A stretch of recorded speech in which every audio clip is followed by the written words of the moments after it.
হাঙ্গেরিতে আন্তর্জাতিক মাস্টার হয়েছেন বাংলাদেশের জাতীয় দাবা চ্যাম্পিয়ন মানান রেজা নীর। বুদাপেস্টে গ্র্যান্ড মাস্টার্স দাবা টুর্নামেন্ট অষ্টম রাউন্ডে ভারতের পান্ডা সম্বিতকে পরাজিত করেন নীর।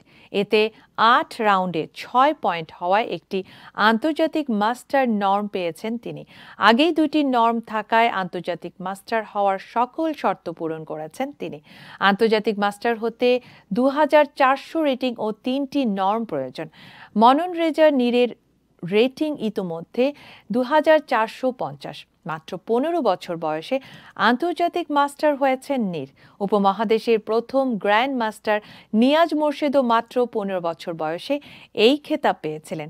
নীরের সর্বশেষ সংযুক্তিতে বর্তমানে বাংলাদেশের দাবায় আন্তর্জাতিক মাস্টার এখন ৫ জন।